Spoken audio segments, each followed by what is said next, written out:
Tourism is not just about taking a vacation.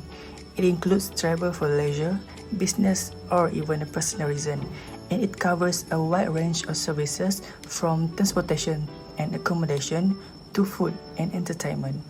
So what makes tourism so important is its impact on the economy. It creates a job support local businesses and brings in revenue. But beyond money, tourism also promotes a cultural exchange. It allows people from different countries to connect, to share experiences, and to understand one another better. And also, according to the UN World Tourism Organization in 2023, this industry is continued to grow and play a major role in the global development. The first issue is the infrastructure and connectivity. Many rural tourism areas in Malaysia still lack of infrastructure.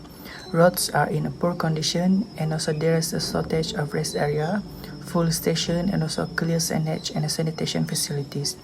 This creates an uncomfortable and sometimes risky experience for tourists. There's also a digital connectivity is also a major issue.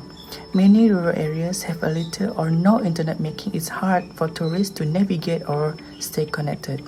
This limits both tourist confidence and promotion of the area online.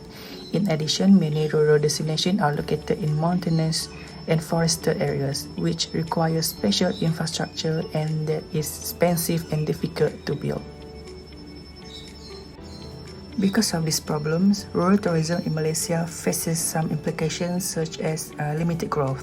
One key implication is decreased tourist interest, because poor accessibility and a lack of facilities discourage both domestic and international tourists. According to Law 2013, emphasize that even a beautiful or unique destination lose their appeal if they are too hard or too uncomfortable to reach. Another major effect is a low investor confidence. When the private sector sees a high risk, such as difficult logistics and high infrastructure costs, they are unlikely to invest in tourism facilities or services in rural areas. Then, according to Chin 2020, point out that without private investment, development in these areas slows down significantly. To break this circle, government investment is essential. One major step is to allocate specific funding for upgrading infrastructure in rural tourism areas, including better roads, bridges, and also transport networks. In Bernama 2023 reported that in budget 2024, the government has allocated funds to improve rural roads to enhance local economies and tourism. In addition to roads and transport, investment in digital infrastructure are equally important. Tourists need access to the internet, and local businesses need it to promote their services and connect with potential customers. With a better infrastructure, tourism operators can confidently set up accommodation, restaurants, and activities, which in turn create jobs and support to local economy. Assalamualaikum and a very good day to everyone. Today, my name is Fatin Zuraini binti Muhammad Rashidin and I will be presenting issue 2, which focus on the impact of COVID-19 and post-pandemic recovery in Malaysia tourism industry.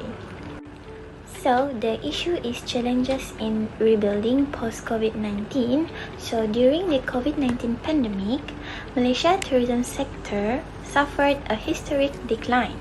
In fact, international arrivals dropped by more than 83% in 2020 compared to the previous year, as reported by Tourism Malaysia 2021.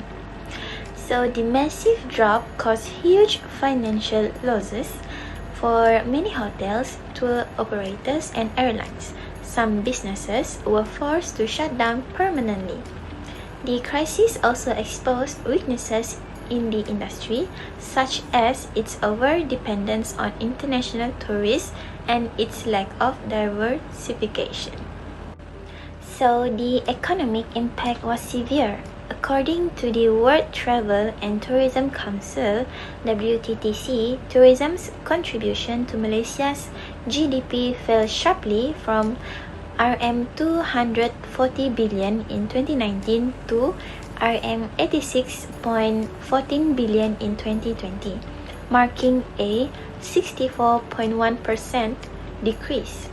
Furthermore, more than 83,000 jobs were lost in related sectors such as hospitality, transport, and retail, based on the data from the Department of Statistics Malaysia.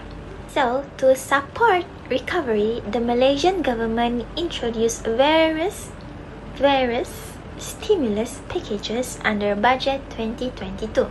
So the government allocated Rm 1.6 billion specifically for tourism recovery. These funds were used for wage subsidies, soft loans, and to maintain tourism infrastructure as highlighted by the Ministry of Finance 2021. Thank you. That's all from me. I will pass to the next presenter. Hi, I'm Angelina Casavera. I will present issue 3, the impact of over-reliance on international tourists, a key concern in the context of Malaysia's economic development and tourism sector. Let's start with the issue itself, Malaysia's heavy dependence on international tourists. During the COVID-19 pandemic, the tourism industry in Malaysia was hit hard.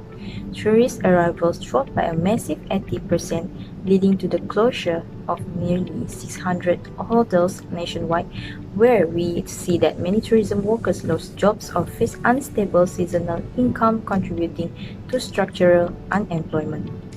This overdependence caused multiple problems. For example, in popular tourist spots like Langkawi and Penang, the rising number of foreign tourists led to higher living costs caused demand pull inflation that burdened the local population. Jobs tied to tourism also became unstable and seasonal, offering limited benefits to the wider economy. Also, excessive tourism in eco-sensitive areas like Tioman and Perhentian Islands caused overdevelopment and environment harm, which is against sustainable growth goals such as natural habitats were destroyed, pollution increase, and long-term environmental damage. Next, let's discuss the implications, which is weak domestic tourism. According to poverty and income distribution, rural communities involved in tourism suffered greatly with reduced income, opportunities, and widened inequality. When borders closed during COVID-19, we were not ready. The country struggled to recover because there was not enough local tourism to keep businesses afloat. Why was that? There were several reasons. First, promotions and packages targeted mostly international markets.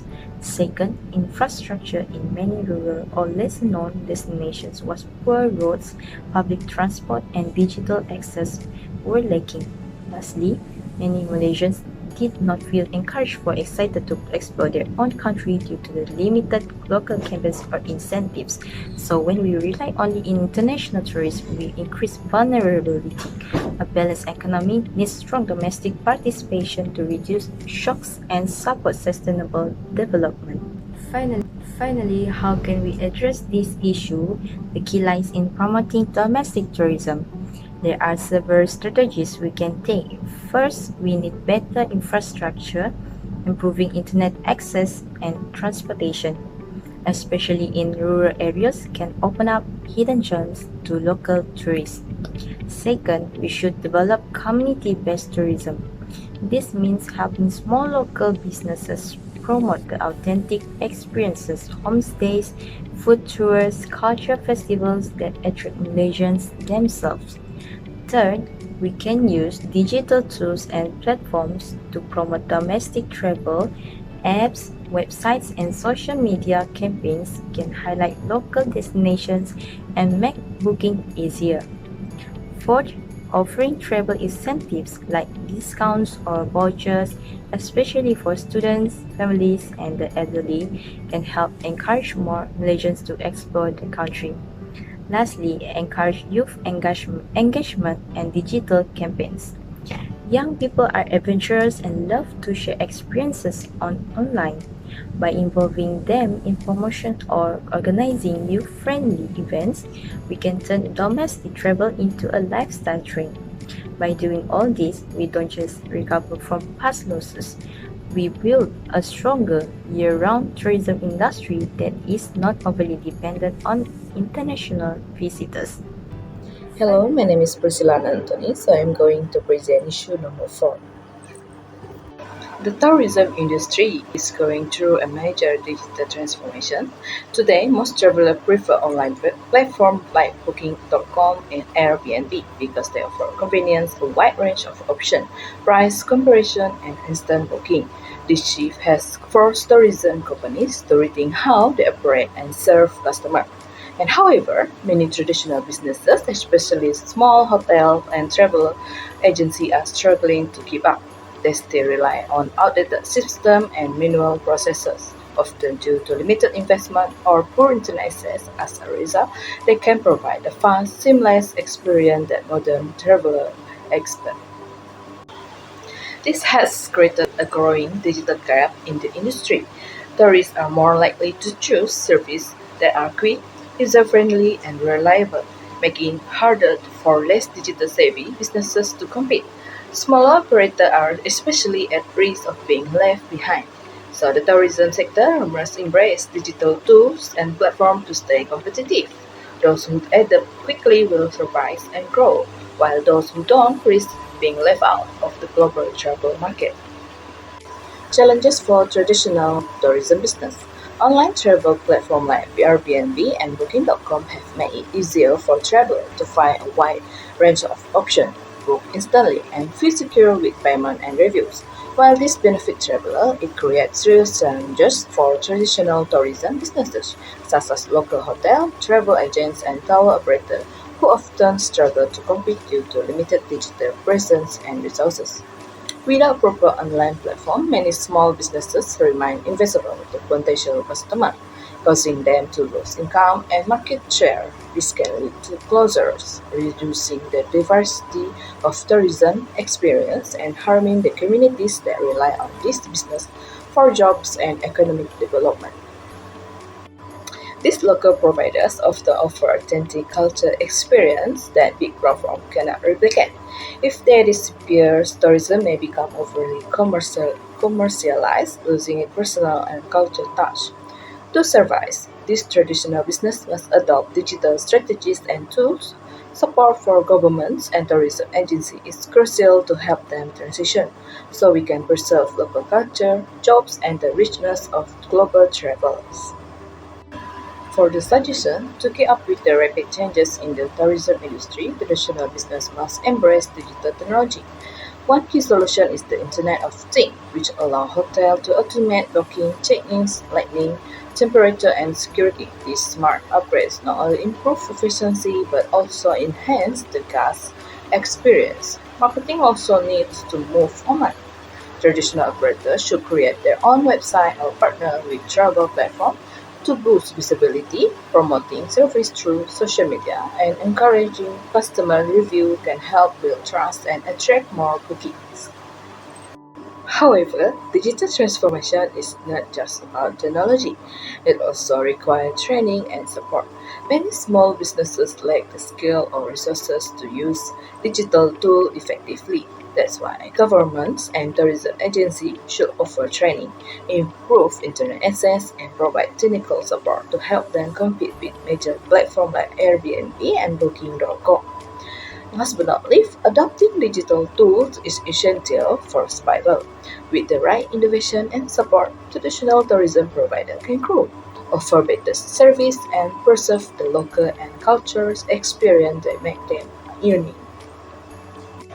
In conclusion, Malaysian tourism is vital to the economy but faces serious challenges like poor infrastructure, over-reliance on international tourists, the impact of COVID-19, and slow digital adoption.